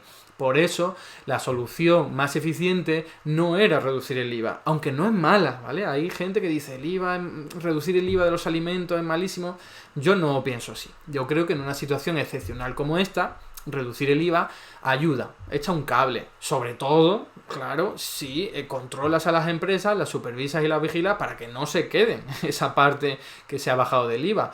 Pero como digo, ayuda, pues yo la hubiera hecho también. Lo que pasa es que eso es una propuesta del Partido Socialista porque no quería hacer la que le proponía Unidas Podemos, que es limitar el precio de los productos básicos, ¿no? De los alimentos. Que esa política es mucho más eficiente, mucho más potente, mucho más barata, es mucho más justa. Eso sí, también es mucho más atrevida y es mucho más ambiciosa y es mucho más conflictiva con respecto al capital y a las grandes empresas, sobre todo a las de alimentación en este caso. Entonces exigía dar una batalla política que PSOE no ha querido darla. Por eso siempre hablamos de que es una cuestión de voluntad política. Más allá de que, como algunos comentan por ahí, pues también haya dificultades jurídicas y legales en las que yo no me voy a meter, pero que siempre se subordina a la voluntad política. Porque hemos visto 800.000 veces cómo un gobierno español, europeo o de cualquier país, si quiere saltarse su propia ley, lo hace. Y eso normalmente ocurre para favorecer a las grandes empresas en vez de para beneficiar a la mayoría social, ¿no? Bueno, como comenta aquí de King Lizard, el PSOE traicionando a la clase obrera, efectivamente, y esto además se ve con la ley de vivienda y con la ley Mordaza, ahora con el salario mínimo. Lo he comentado al principio del programa para aquellas personas que no estaban, y lo vuelvo a repetir. El salario mínimo tendría que haberse aumentado ya, pero el PSOE lo está boicoteando, concretamente la ministra de Economía, porque está diciendo, no, tenemos que tener el beneplácito de la patronal, ¿no? Con esta historia de que siempre los empresarios, ¿no?, tienen que estar a favor.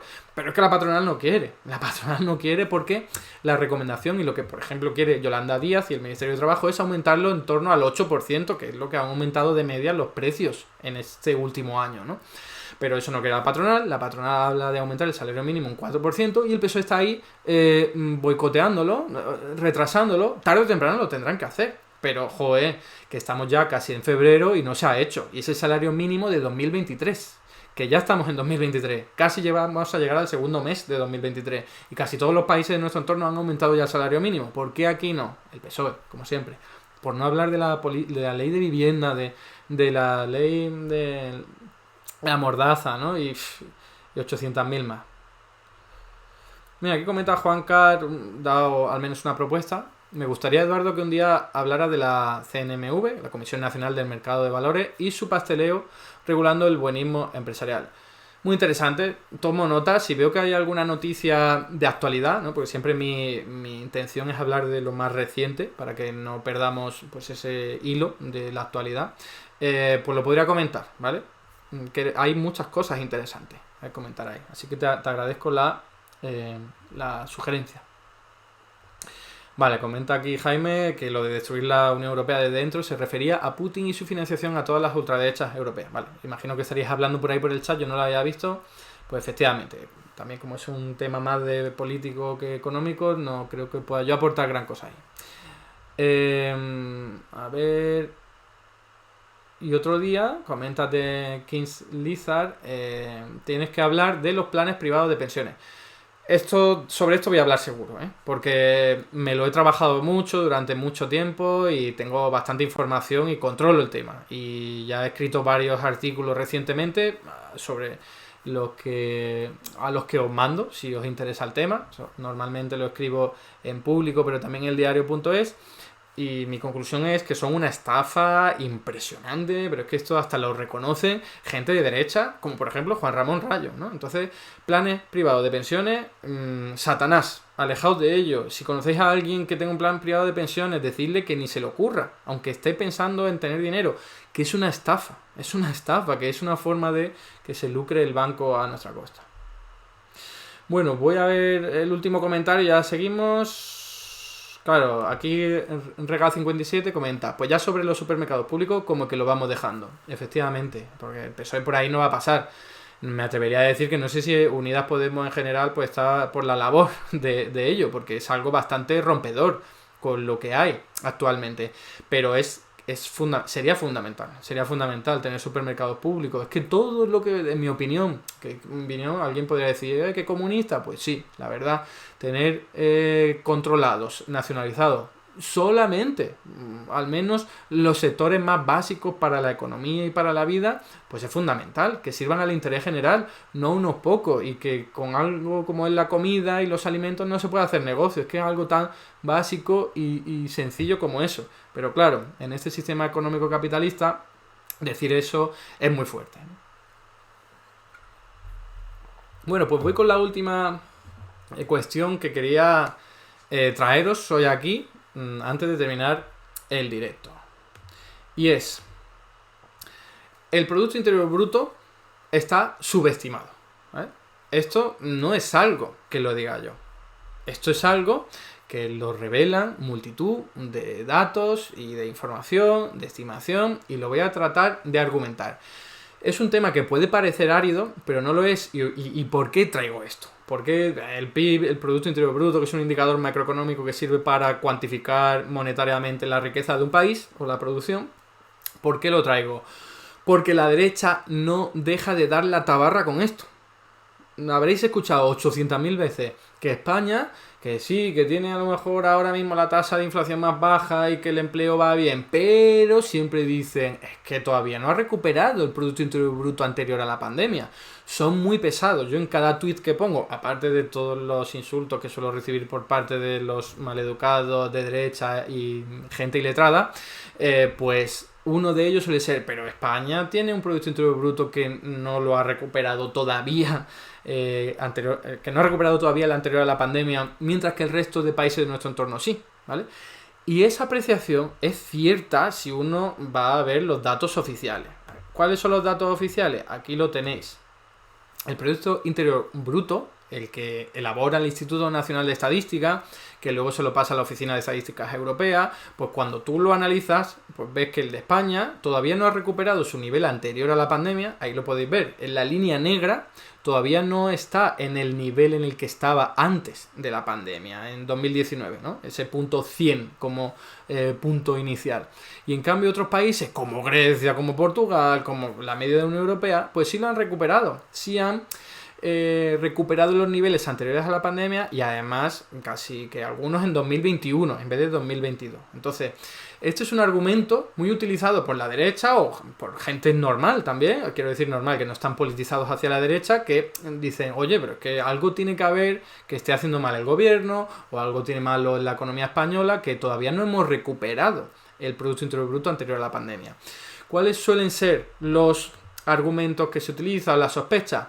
Que España es un país muy orientado hacia el sector servicio de bajo valor añadido, como el turismo, y entonces, claro, en pandemia sufrió mucho el sector del turismo y todavía como que no nos hemos podido recuperar porque el sector turístico es muy importante en España. Eso tiene lógica, pero ¿alguien me podría entonces explicar por qué países como Grecia o Italia o Portugal están en una situación completamente diferente, a pesar de que también dependen muchísimo del sector servicio? En algunos casos, como Grecia, es que más que España. Y Grecia, fijaos que ha recuperado muchísimo su Producto Interior Bruto, está bastante por encima de lo que tenía antes de la pandemia. No tiene sentido. Esa explicación por sí sola no basta. Además, que si uno va a atender a los datos del sector turístico, es que ya en 2021 se estuvo recuperando bastante y en 2022 muchísimo. Y a pesar de ello, está totalmente recuperado. A pesar de ello, en 2022 todavía el Producto Interior Bruto de España no ha recuperado su nivel prepandémico. Entonces, ¿por qué? Pues aquí tenéis una explicación, que es la que os comentaba. El Producto Interior Bruto que elabora el Instituto Nacional de Estadística está subestimado, está desinflado, no revela su valor real. Esto es una acusación muy fuerte, como os podéis imaginar, pero tiene su solidez y su rigor. Si no, no se diría, no lo dirían estos economistas que tenéis ahí que han escrito varios artículos en el diario.es denunciando esto y que lo han estudiado a fondo con multitud de indicadores que ahora os voy a presentar, para que veáis que, aunque suene muy fuerte acusar al Instituto Nacional de Estadística de esto, tiene lógica y es fácil de entender por qué lo dicen y ser convencidos por ello. Pero es que también hay otros economistas, que no lo he traído aquí, aunque este gráfico es de él, es Daniel Fuentes, si no me equivoco, que al menos presenta esa sospecha de, oye, ¿cómo es posible que en nuestro país el Producto Interior Bruto, que en este gráfico sería la línea negra, no haya recuperado su nivel prepandémico, pero el resto de indicadores macroeconómicos sí lo hayan hecho? A pesar de que el Producto Interior Bruto nos habla al fin y al cabo de elementos macroeconómicos, como ventas de empresas, como recaudación, como empleo, como horas trabajadas, como importaciones, como exportaciones, como gasto público. Entonces, si el Producto Interior Bruto nos habla de todo eso que está recuperando sus niveles iniciales, anteriores a la pandemia, ¿por qué el propio indicador de Producto Interior Bruto no lo hace? No tiene sentido. Hay algo que no encaja aquí. Y ahora intentaré argumentar qué es al final de esta exposición. Tenéis aquí, por ejemplo, más información, más datos que nos hacen sospechar y decir, aquí hay algo que no encaja.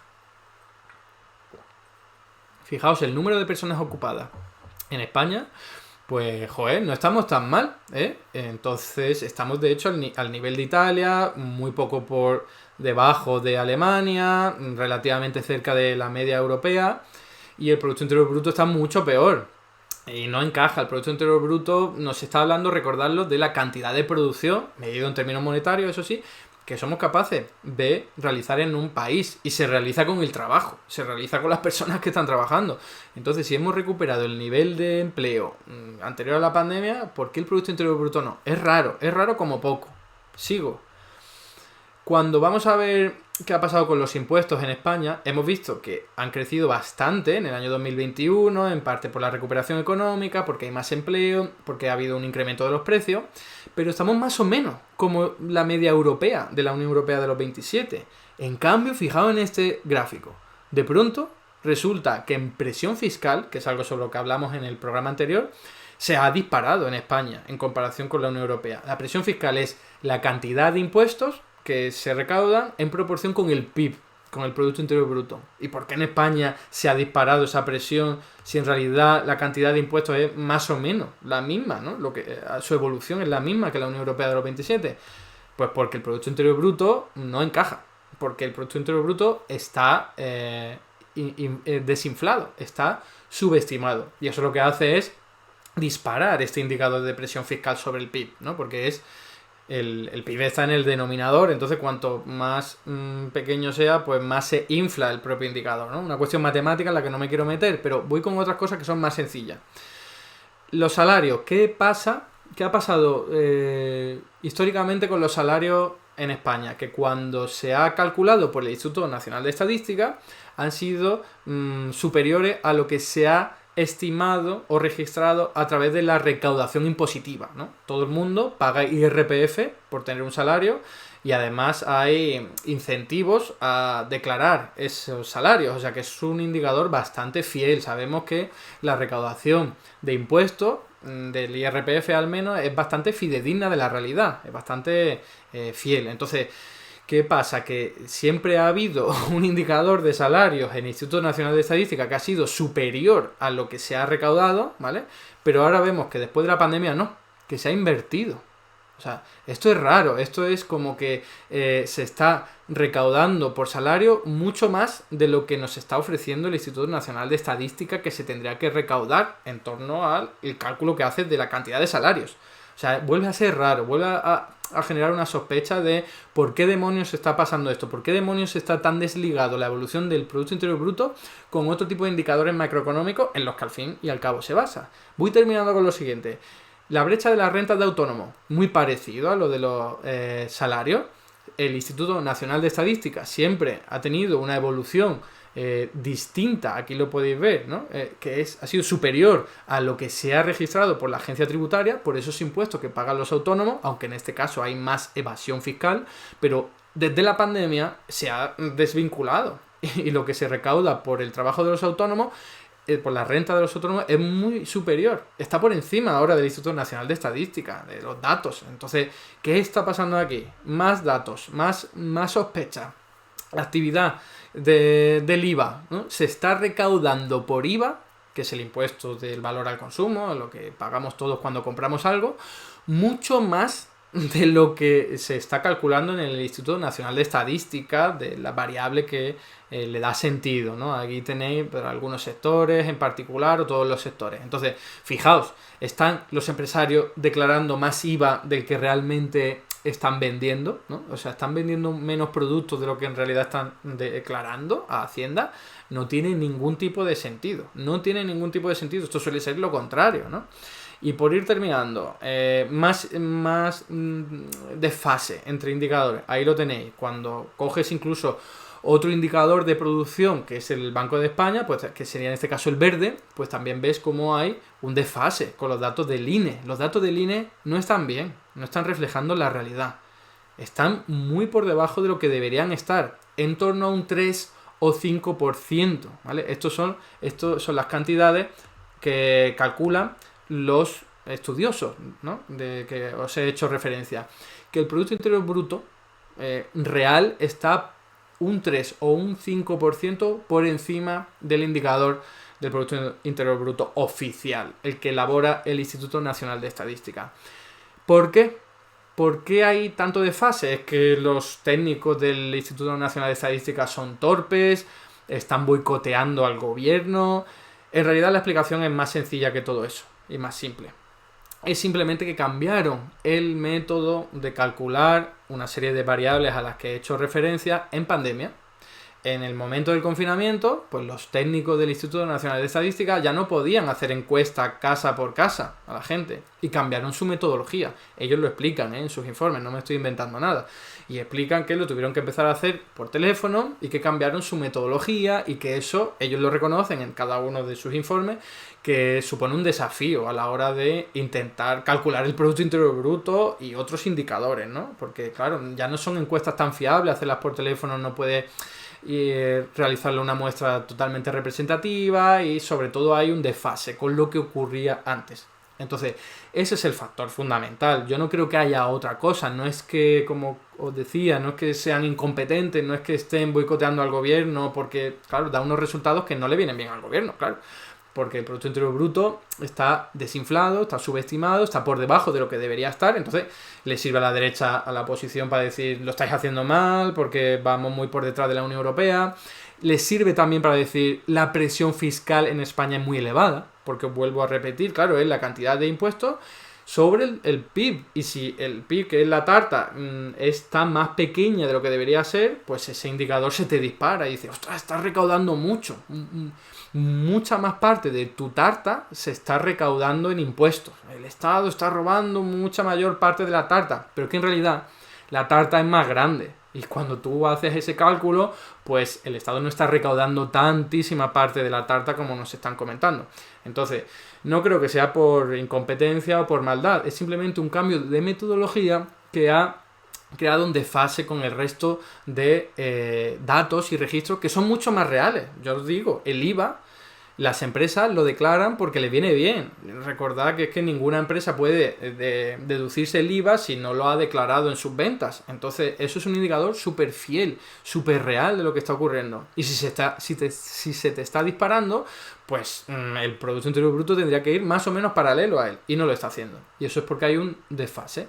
Hay una disparidad importante derivada de este cambio de metodología, en mi opinión, y también en el de los autores a los que he hecho referencia. Me paso por el chat para comentar algo de lo que de todo esto, algo a ver si aportáis algo en lo que yo no haya caído, tenéis alguna duda, lo que sea. Vamos a ver. Anterior a ese cambio sí que estaba ajustado. No entiendo muy bien a qué te puedes referir. Si no lo desarrollas ahora, Juanjo.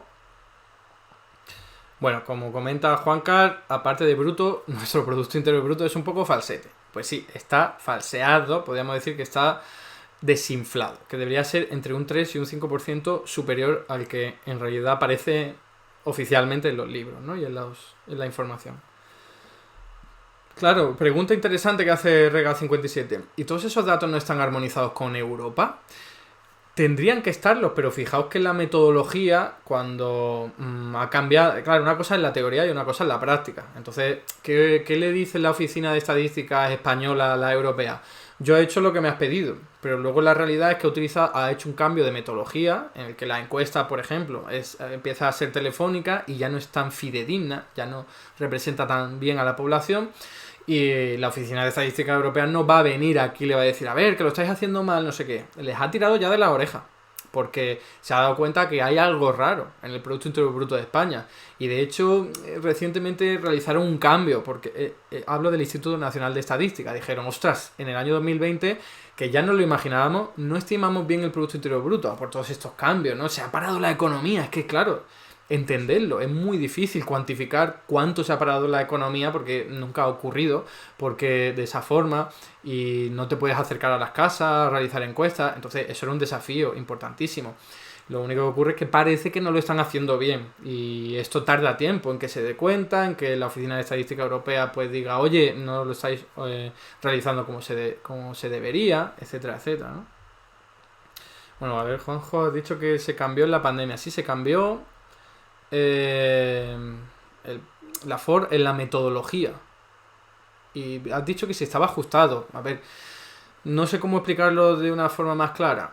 Antes de la pandemia había una metodología para encuestar a la gente, ¿no? Para realizar encuestas, preguntarle a la gente, a las empresas, a los consumidores cuánto consumían, etcétera, etcétera. Y con la pandemia tuvieron que cambiar la metodología. Entonces, eso es lo que es muy probable que explique esa disparidad entre los datos oficiales del Producto Interior Bruto y lo que vemos en la realidad, que es que no está yendo tan pobre la economía como nos la están pintando, ¿no? Pues mira, Cormo comenta o realiza una pregunta súper interesante sobre la que no tengo respuesta, ¿eh? ¿El resto de países europeos no cambiaron su metodología de recoger datos? No lo sé, ¿eh? No lo sé, eso habría que investigarlo. Yo me imagino que sí, pero que a lo mejor lo hicieron mejor, ¿vale? No lo sé, estoy especulando, ¿eh? Como os digo, esto habría que investigarlo, pero es muy interesante, ¿eh? Sí, como comenta Rega57, el problema de la pandemia en toda Europa y el cambio parece que solo ha pasado aquí. Claro, pero vosotros tened en cuenta que cada oficina de estudios y de estadística en cada país es diferente. Cada tiene su propia cultura, su propio método, sus propios trabajadores. Si en España decidieron recordar los momentos de la pandemia, en plan, no estamos acostumbrados a esto, en ningún tipo de ámbito, ¿no? Personal, familiar, profesional, cultural. Entonces, En el caso estadístico dirían, vamos a innovar así, vamos a cambiar la metodología a ver qué ocurre. Y lo harían de motu propio. O sea, no se pondrían seguramente porque no tendrían tiempo para hablar con la Oficina de Estadística de otros países. Entonces, eso es, desde este punto de vista, recordad que no tengo la verdad absoluta. No sé por qué ese indicador está tan desfasado con respecto a la realidad. Pero la versión más lógica que me parece es que sea por ese cambio de metodología que ellos mismos reconocen que hicieron. Entonces, si lo hicieron mal el cambio de metodología y solo fue la Oficina de Estadística Española, pues uno entendería que esto tiene lógica, de que haya sido un error metodológico. Pero ya os digo, hay gente que piensa peor. Hay gente que dice, igual que el IPC estaba inflado al principio de esta crisis inflacionaria por culpa de que solo medían la tarifa de la luz regulada, que era la que se estaba disparando, y la otra tarifa que se mantenía estable no la medían, dice, esto huele a interés político, de hacer daño al gobierno. Pues piensan lo mismo aquí, ¿vale? Yo no me atrevo a decir tanto, esa sospecha está ahí, pero yo de verdad que creo que es más por el cambio metodológico, ¿eh? A ver, más comentarios. Mira, por ejemplo, Rockefeller dice, entonces solo ha habido pandemia en España y ese problema de tecnología solo ocurre en España. Con pinza esa teoría. Vale, acepto y respeto tu comentario y tu tesis, pero entonces yo te preguntaría a ti, Rockefeller, entonces ¿por qué? ¿A qué se debe que haya un desfase tan importante de un 5%? Un 5% de un indicador de más de 1 billón de euros es una cantidad increíble, ¿eh? Entonces, ¿por qué ese desfase? Porque lo hay, ese desfase es objetivo, ¿eh? Y está ahí. Hay indicadores que no están comportando. Todos los indicadores se están comportando de una forma más o menos parecida, menos el Producto Interior Bruto. O sea que hay una disparidad clarísima, ¿no?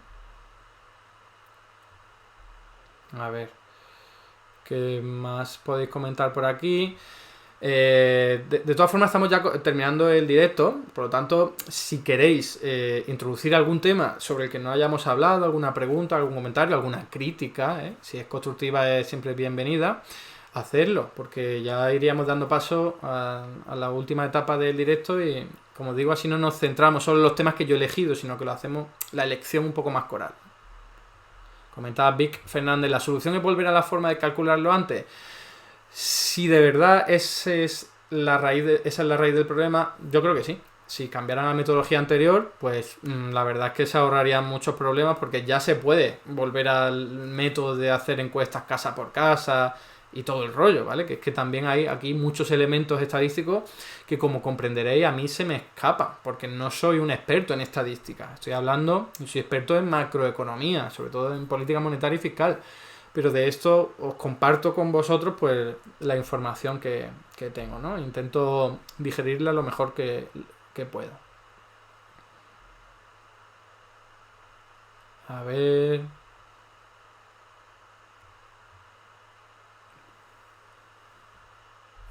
Más cosas que podáis traer por aquí. Mira, esto comenta Trianoma muy interesante.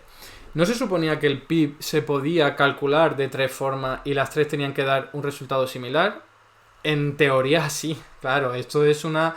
vamos a ver cómo lo digo. Es una premisa teórica, de hecho es una identidad contable que se tiene que cumplir sí o sí. Pero claro, tened en cuenta, el Producto Interior Bruto no se puede calcular directamente, no es una variable observable, ¿no? Tú puedes medir la cantidad de lluvia que cae, midiéndolo es algo que tú puedes ver con tus propios ojos, pero no puedes medir con tus propios ojos cuánta producción se ha realizado en un país, porque el país es muy grande, no te vas a poner a contar cuántos móviles se han producido, cuántas sillas, cuántas cervezas se han puesto, cuánta ropa se ha comprado. Entonces se utilizan siempre mecanismos de estimación. Para calcular el Producto Interior Bruto lo que se hace es estimar la producción a partir de las ventas de las empresas, de las exportaciones, del consumo de la gente. Entonces estás utilizando variables de renta que sí, que te tienen que dar, en teoría, si lo sumas todo te da lo mismo que si te sumas todo lo del consumo y todo lo de la producción. Pero la realidad es mucho más compleja, porque tú estás midiendo, por ejemplo, te pones a sumar todos los salarios, todos los beneficios empresariales y también todas las rentas de los autónomos y tal, y dices, esto me tiene que dar más o menos lo mismo que por el consumo. Sí, claro, pero eso no ocurre nunca. ¿Por qué? Porque tú vas a medir, hay errores estadísticos, hay un montón. Estás estimando, no estás contando uno por uno, estás haciendo una extrapolación a partir de encuestas de lo que ocurre en todo tu país. Entonces, cuando tú te pones a hacerlo por el consumo y por la producción, no te dan lo mismo nunca. De hecho, siempre hay pues partidas comodín, ¿no? Que se utilizan de forma contable para que te cuadre todo, ¿no? Me falta por aquí no sé qué, pues lo ajusto por aquí, ¿no? Eso es algo típico y no es malo, es que no hay otra forma de calcular el Producto Interior Bruto, ¿no? Aquí de King Lizard comenta que, o pregunta, Eduardo, ¿no hay ningún estudio que valore la economía de los cuidados que mayormente recaen en las mujeres? Por supuesto que sí, ¿eh? Por supuesto que sí. Es más, hay una encuesta del Instituto Nacional de Estadística que pregunta sobre este tipo de cuestiones, ¿eh? Se llama encuesta del empleo del tiempo. Yo la he utilizado varias veces porque me sirve para cuantificar todo ese trabajo invisible, no remunerado, no dignificado, que no está repartido entre hombres y mujeres, recae sobre todo en mujeres, que sirve cuantificarlo para saber cuántos puestos de trabajo podríamos crear en torno a ello. Y hay barbaridades, ¿eh? La cantidad de horas que se dedica a cuidar niños, a cuidar adultos dependientes, que revela esa propia encuesta, es bestial. Si eso lo transforma en empleos, ya sea a través de residencias de mayores, de escuelas infantiles, de lo que sea, te sale mucha creación de puestos de trabajo. Por eso digo que yo eso sí lo conozco, pero no soy ningún experto en economía de cuidado ni en economía feminista. Pero sí que hay, ¿eh? Hay un montón de estudios. Yo remitiría a gente que controle mucho más el tema. No sé, se me ocurre, por ejemplo, María Pazos o Viviana Medialdea, así a bote pronto, son economistas que han trabajado esto y que, si os interesa, seguro que tienen estudios, informes que os van a venir muy bien. Vamos a ver qué más cosas podéis comentar aquí. Rockefeller comenta: el Producto Interior Bruto no ha crecido tanto porque nuestros salarios no están ligados a la productividad como en otros países. A ver, esto podría ser, no podría ser, yo no lo compro, ¿eh? Yo creo que lo que ocurre en nuestro país es que tenemos poca productividad, no porque nosotros seamos más vagos o menos productivos o menos trabajadores que los países del norte de Europa, sino porque nos dedicamos a actividades que son menos productivas. Por ejemplo, en Alemania, si se dedican a la creación, a la fabricación de coches o a la fabricación de material sanitario, ¿no? Maquinaria, automoción, como decía, o productos plásticos, que es muy industrial, ahí es muy fácil tener grandes aumentos de productividad. Tú pones máquina, robotizas el proceso, inviertes en nueva tecnología y, joder, produces mucho con pocas horas de trabajo. Pero ¿cómo haces eso en una peluquería? ¿Cómo haces eso en un hotel? ¿Cómo haces eso en un bar? Si es que son actividades de servicio que por propia naturaleza impiden que la productividad pueda aumentar mucho. En peluquería a lo mejor, sí, en vez de unas tijeras usas una maquinilla, ¿no? Y entonces vas algo más rápido, pero ya está. Ya no tienes más capacidad de innovar tecnológicamente y hacer más productiva tu economía. Entonces yo creo que es más por eso. En España tenemos menos productividad que en otros países y por lo tanto también menos salario. Que no se vinculen tanto a la productividad, esto ya nos habla de redistribución de la renta. Estaríamos hablando de que en España está peor repartida la tarta que generamos. Y eso es cierto, eso se puede ver con indicadores que, aunque estén cuestionados por algunos teóricos, hace un reparto del Producto Interior Bruto entre las rentas del capital, los beneficios empresariales y los salarios. Y entonces se puede ver cómo hay pues un desfase que además ha ido perjudicando, ha ido en detrimento de los salarios, ¿no? Y hay muchos indicadores también que hablan de este tipo de redistribución entre salarios y beneficios y no suelen jugar a favor de los salarios.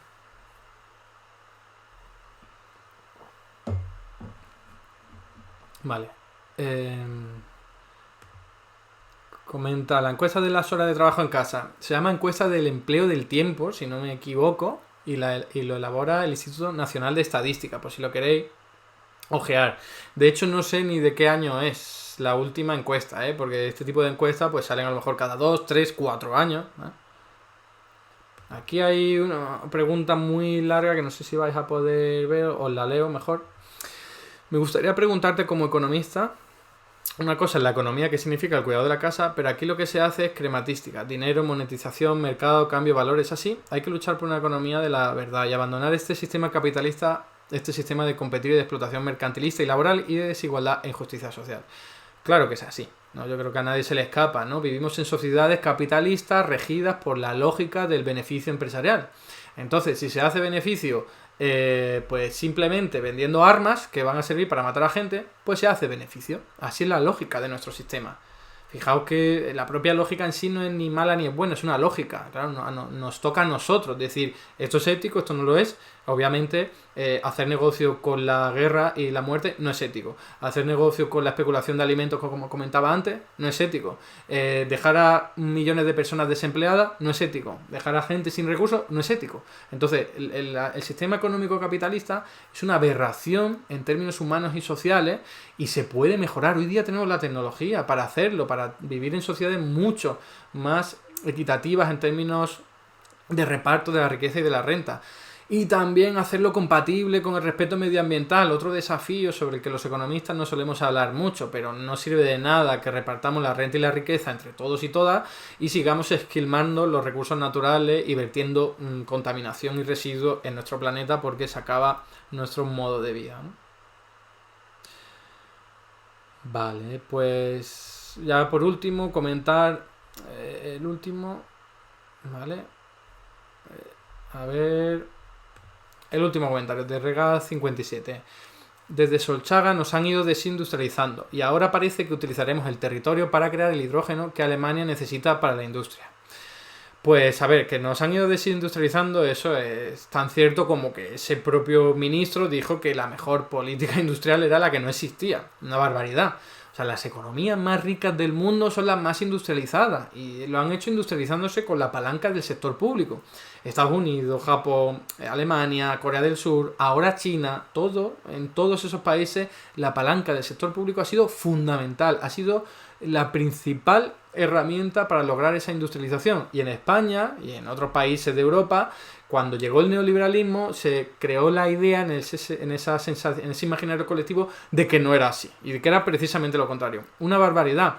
Ahora, gracias, entre comillas, a la pandemia, a la crisis de inflación, las tornas se están cambiando y se está pensando mucho más en política industrial por parte de la Unión Europea. Y Estados Unidos ha lanzado un plan muy importante para industrializar el país. Entonces, creo que la realidad nos está dando la razón a quienes decíamos que la industria era muy importante y que la política industrial era lo que podía impulsar este tipo de actividades económicas que generan mucha más productividad y mucho más salario. Bueno, pues chicos y chicas, lo dejamos aquí, ¿eh? Yo creo que ha sido un directo bastante completo, hemos tocado muchos temas, algunos más complejos de lo que suelo tratar aquí, pero espero haber sido lo más pedagógico posible, de verdad. Creo que esa es la labor que persigo con este programa, el de digerir, masticar información, noticia, de una perspectiva crítica que no estamos acostumbrados a recibirla, sobre todo en espacios como este de Twitch, no hablemos ya de los grandes medios de comunicación, porque hay que combatir esa teoría económica dominante con la que nos arrasan, con la que nos convencen de que no hay otra forma de repartir la riqueza y los recursos.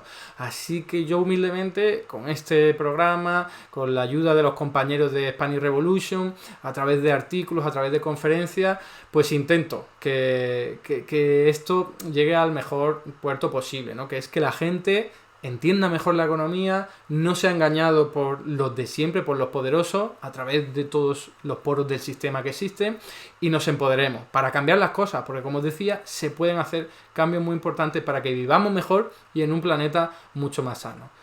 Muy poco tiempo de programa, no hay que hacerlo tan breve.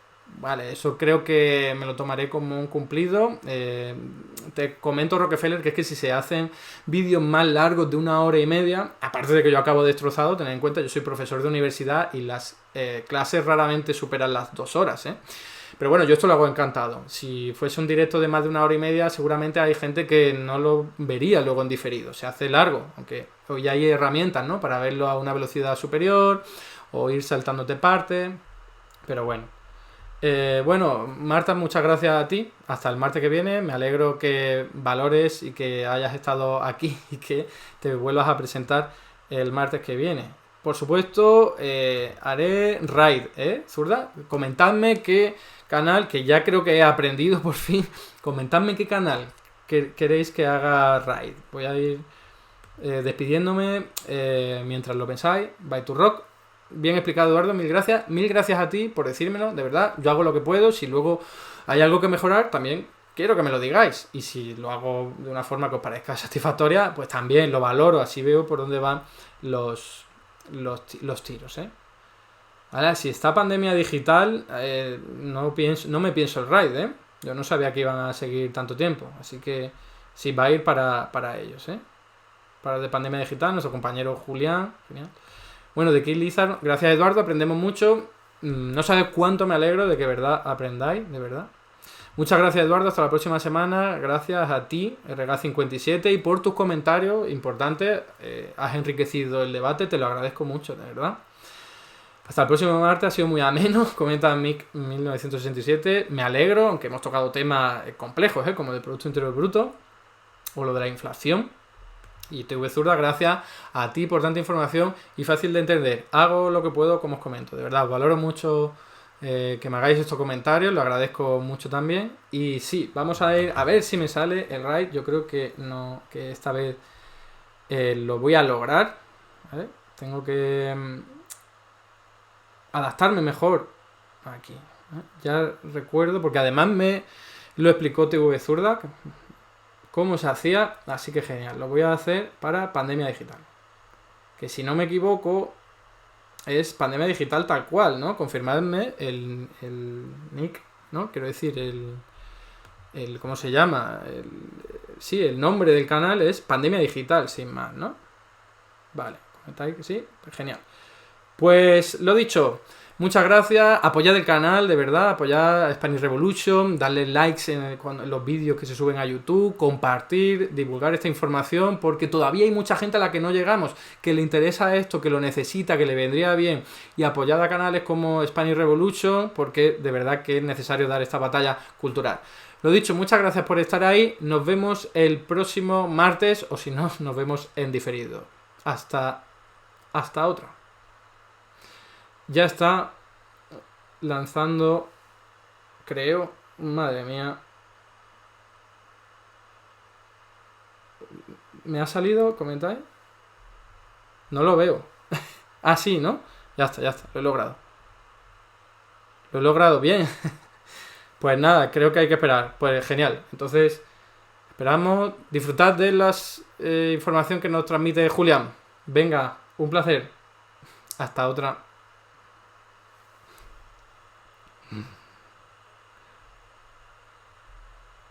No sé cuánto hay que esperar aquí. Ah, ya veo la barra, vale, ya lo voy pillando. Venga, gracias a vosotros, de verdad.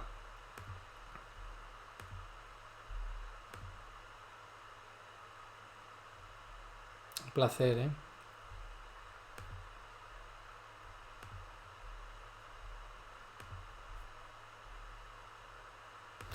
Agur, agur.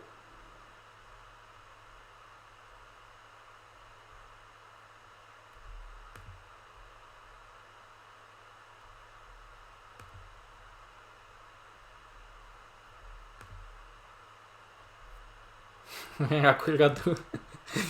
Venga, colgad vosotros, No, espero que la barra no retroceda, pero no se puede poner una barra más corta, madre mía. Sí, estoy en ello, lo de la musiquita y eso, es que he tenido problemas.